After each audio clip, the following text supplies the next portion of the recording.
I moved to Clearwater Meadows for silence and space, the kind of quiet only open land and trusted animals can offer. After 20 years in a high-rise office, negotiating with suits and staring out windows at other windows, I'd finally bought a home with 5 acres of pasture and a stable that echoed with the sounds of hooves, not elevators.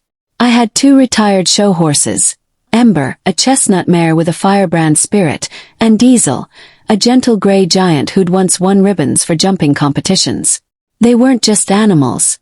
They were my reward for years of grind, my therapy, and my peace. The property I purchased had a rare designation, technically within the Clearwater Meadows HOA, but legally exempt from its newer zoning laws due to a grandfather clause. I had the papers to prove it. For 6 months no one bothered me. The neighbors waved from their driveways, and I minded my own business. Then came Carla K. Rendell, though everyone quickly learned to call her Karen, and not just behind closed doors. She became the new HOA president after the last one moved to Arizona. Her first act, reinstituting an aggressive community standardization initiative. Her words, not mine. I met her one Saturday morning while I was brushing Ember in the paddock. She didn't knock, didn't introduce herself, just marched up to the fence in a crisp white blouse and pointed at my horses like she was identifying a code violation. "These animals," she said, voice flat and cold, "are not compliant with Clearwater HOA standards." I looked up, brush in hand. "They're on private land. This property is exempt. The original owner secured it when the bylaws changed." She narrowed her eyes. "That clause is outdated." "It's still legally binding," I replied, calm but firm. "I've got every document you might want to see." Karen didn't ask to see them. Instead she muttered, "We'll see about that," and stalked off down my gravel drive like she owned it. The first letter arrived 3 days later, a $500 fine for unauthorized livestock.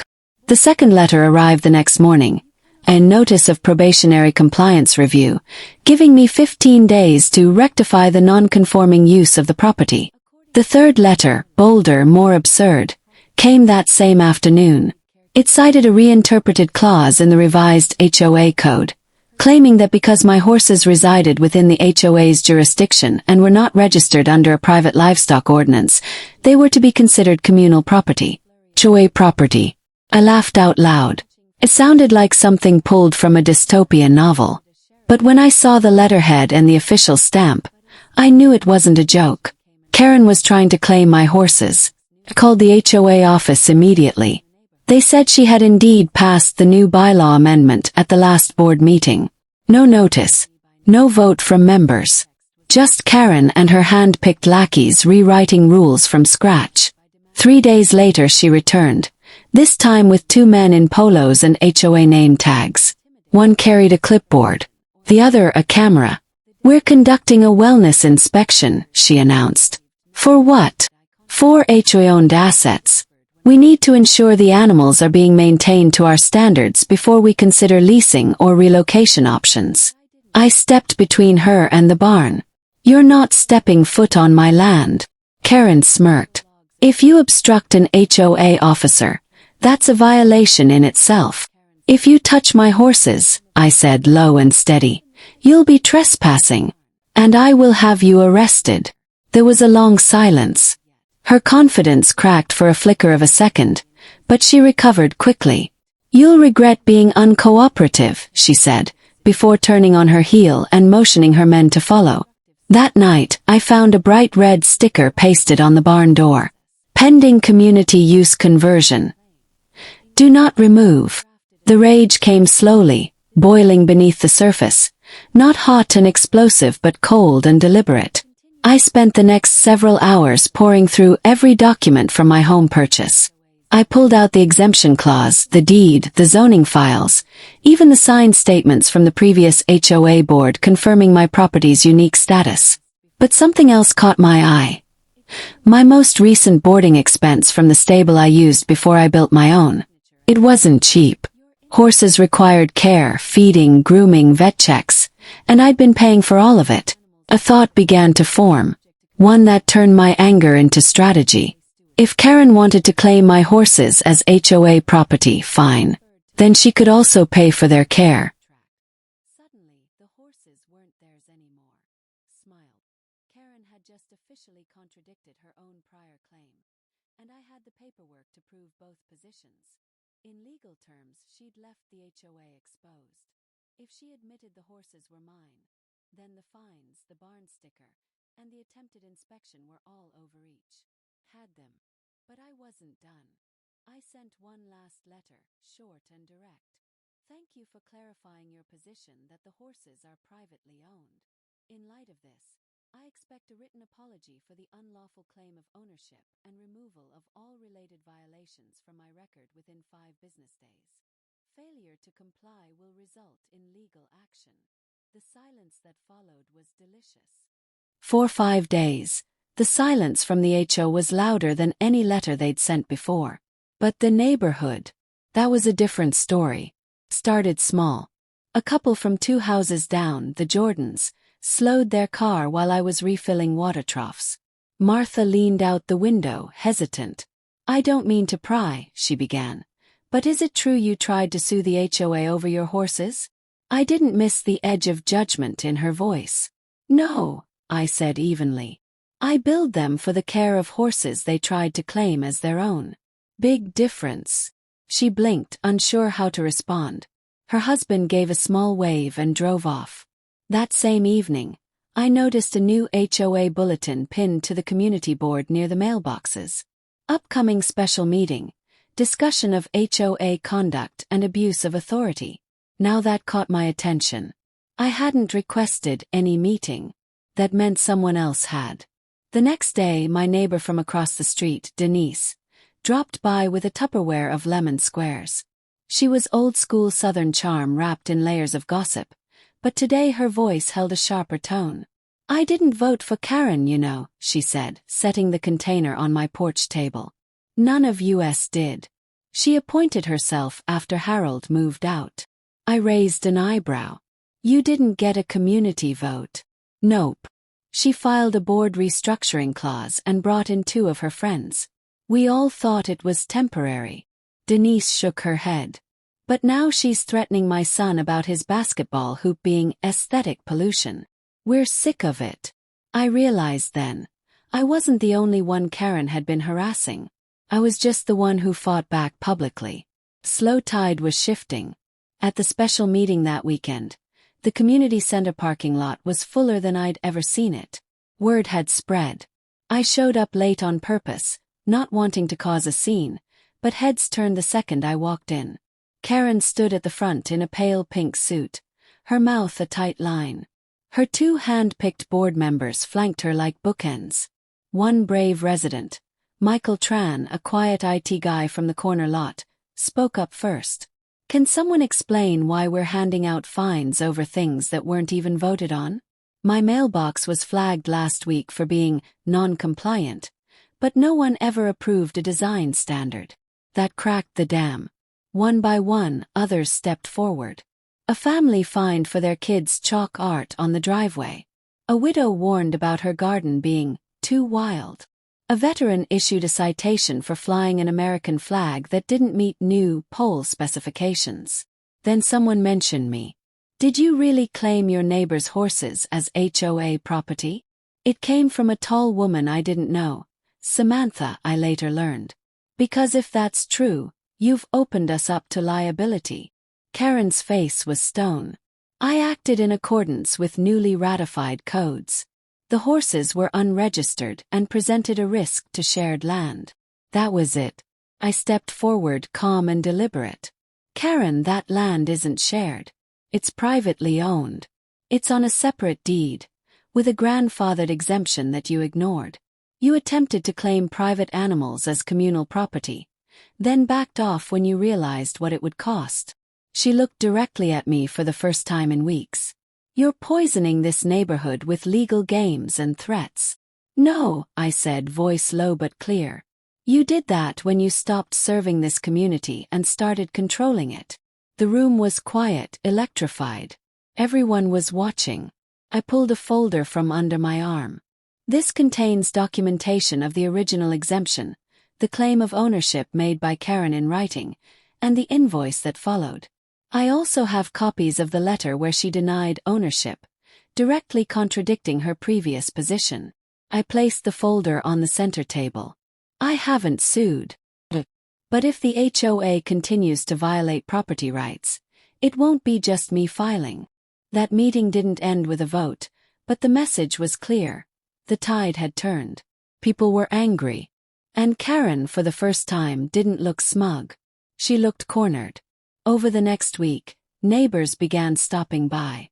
Real conversations started. Michael offered to help set up a community petition to audit the HOA's bylaws. Denise hosted a neighborhood unity potluck and asked if I could bring Ember by for the kids to pet. I agreed. Even the Jordans stopped me during my morning walk. Sorry about how we acted, Martha said. We just didn't know the whole story. Karen, meanwhile, had gone silent. Then came the unexpected twist. A letter, not from the HOA, but from the county. Apparently, Karen had filed a zoning complaint with the county planning office, challenging the legality of my barn. But the official wasn't calling to accuse me. He was calling to apologize. She didn't include the exemption paperwork when she filed the complaint, the man explained. Once we reviewed the original parcel maps and zoning designations, it was clear you're in the right. I'm sorry for the inconvenience. I thanked him and hung up, stunned but not surprised. Karen had tried to take her vendetta to the next level. But she'd failed again. By the end of the month, Clearwater Meadows felt like a pressure cooker with a cracked lid. The HOA's stranglehold had begun to slip, and Karen, once unshakable behind her clipboard and bylaws, was now retreating behind closed blinds and hastily worded notices. But I wasn't retreating. I was preparing. I met with my attorney again, this time with 2 fat folders, one containing documentation of Karen's actions, the other filled with signatures from over 60% of the neighborhood supporting a vote of no confidence in the HOA board. My lawyer, a shrewd woman named Celeste Graves, leafed through the documents, eyebrows lifting with each page. "You've done most of my work for me," she said, tapping the folder with a manicured nail. If they were a corporation, this would be grounds for a hostile takeover. In its terms, grounds for complete board dissolution. Good, I said. Because I'm not just trying to win an argument. I'm trying to stop her before she ruins anyone else's life. Celeste smiled faintly. Then let's start with a cease and desist. We filed it the next morning, citing defamation, harassment, and malicious misrepresentation of property. It was delivered by courier directly to Karen's door. By noon, the neighborhood buzzed. "She got served," whispered a teen on his bike as he rolled past my fence. That evening, Karen broke her silence. She sent out a community-wide email under the subject line, "Urgent Clarification. False legal accusations." It was a rambling 3-page attempt to paint herself as the victim of a smear campaign. She claimed she was just enforcing regulations, protecting property values, and that certain individuals were weaponizing legal jargon to intimidate the board. But no one was buying it anymore. What she didn't know, what no one but Celeste and I knew, was that we were also preparing to file a small claims suit. Not to collect the $5,000, but to set a legal precedent. If we could prove that Karen had claimed ownership of property and then refused financial responsibility for its care, she would be personally liable and exposed to further legal scrutiny. It wouldn't bankrupt her, but it would burn a hole through the armor she wore so smugly.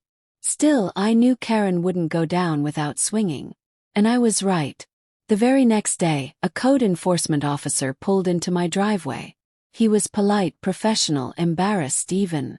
"Ms. Hallberg," he said, adjusting his badge, "we received a formal complaint regarding unsafe animal enclosures and zoning violations on your property." I nodded slowly. "Let me guess, anonymous tip." He grimaced. "It usually is." I walked him through everything. The fencing, the feed storage, the veterinary records, the barn layout. Everything was up to code and squeaky clean. He signed off within 20 minutes. Before leaving, he looked at me with a knowing expression. "Honestly, This isn't the first time we've had to deal with someone abusing the reporting system. You're fine, Ms. Holberg. But if it keeps happening, feel free to file a complaint of your own. That night, I wrote a letter to the county about misuse of public resources. I attached the officer's report, then CC'd the HOA board and every neighbor who'd signed my petition. Karen had tried to bring the law down on me. Now I was bringing it down on her. And then, finally, the moment arrived. The HOA was forced to hold a community vote. It was packed into the elementary school gym, folding chairs and sweating neighbors, clipboards stacked in rows. Karen stood at the front, trying to maintain her poise as questions flew at her like arrows. What gives you the right to change bylaws without a vote? Why did you fine the Millers over potted plants? Why did you claim someone else's horses and then deny it when it backfired? Where's the financial report from last quarter? I stood in the back with my arms crossed, letting the storm rage without lifting a finger. It was beautiful. The vote was swift. The petition to dissolve the current board passed with 79% approval. Karen was done. She didn't shout. She didn't cry.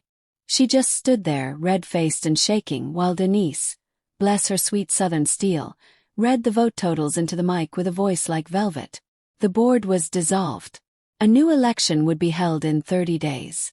In the meantime, an interim committee was appointed to handle necessary operations. I was unanimously voted onto it. And just like that, the power shifted. The next day, I withdrew the small claim suit. There was no longer a need to prove anything. Karen was finished. But I kept the original boarding invoice in a drawer, just in case. The day after the vote, the neighborhood was quieter than it had been in months.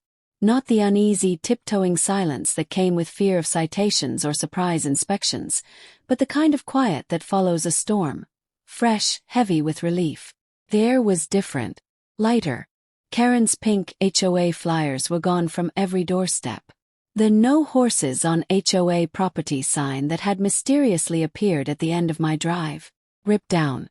And in its place, a handwritten note taped to my mailbox. Thank you for standing up for all of us. The Millers, Lot 12. It was small, but it meant more than I expected. For the first time since this all began, I felt something I hadn't dared allow myself to feel. Peace. The interim HOA committee got to work immediately. We started with transparency, posting budgets online, opening community discussions for bylaw revisions, and reviewing every citation Karen had issued over the past year. Unsurprisingly, nearly half of them were illegitimate. We rescinded them all. Some residents wanted Karen prosecuted. Others wanted to sue the previous board for harassment or damages. But most, like me, just wanted to breathe again. Karen didn't show her face much after the vote. Her blinds stayed drawn, her yard began to overgrow, and her once pristine hedges drooped from neglect. Word spread that she'd listed her house quietly with an out-of-town agent. She never sent a goodbye note. No surprise there. But one morning, 2 weeks after the board vote, I saw her. I was riding Ember near the edge of my pasture when I noticed a car parked halfway down her driveway. Karen stood beside it, arms crossed, watching me from behind oversized sunglasses. Her posture was stiff, prideful still, but smaller than before. Like something inside her had finally collapsed. We locked eyes across the fence line. She didn't speak. Neither did I. After a few moments, she turned and got in her car. It was the last time I saw her. The new HOA board was elected the following month. Denise was voted president. Michael took over treasury. And to my surprise, they asked me to stay on as a permanent member. I agreed on one condition, that we rewrite the HOA charter to include a clause protecting legacy landowners and preventing abuse of power without a majority vote. Passed unanimously. But life didn't just return to normal. Got better. Kids rode their bikes again without worry. Families planted gardens without fearing fines. Chalk art reappeared on sidewalks like little splashes of rebellion. And one crisp Saturday morning, we held a fall festival in the community park. I brought Ember and Smokey, the kids braided their manis with ribbons, and someone even made Karen-free zone cookies, extra salty. At one point, as I refilled Ember's water bucket, a woman approached me. Tall, braided hair, a toddler on her hip. She looked vaguely familiar. "You don't know me," she said, "but I'm April. My grandmother used to own your land, before it got parceled off. I just wanted to say, thank you for not letting them erase what this place used to be." I swallowed the sudden lump in my throat. "I just did what needed to be done." She smiled. "That's how history survives. Someone doing what needs to be done." I nodded, unsure how to respond. But her words stayed with me. Later that night, back home with the horses fed and stalls mucked, I pulled the old invoice back out from the drawer. The $5,000 bill that had started it all. I ran a finger over the edge of the paper. Technically, I could have still pursued it. Could have dragged Karen into court and demanded damages for stress, retaliation, the endless parade of baseless threats. But I didn't want more conflict. I wanted closure. So I folded the invoice once, neatly, and dropped it into the fire pit on my back porch. It curled at the edges, flared orange, and then disappeared in a puff of smoke. Justice had been served in the best way possible. Not through revenge, but through community. Through people waking up, standing up and saying, "No more." Had my home back. My horses were safe. And for the first time in years, Clearwater Meadows felt like the place I always believed it could be. Not a battleground. Not a dictatorship. But a neighborhood. And if another Karen ever tried to rise again, well, let's just say we were ready.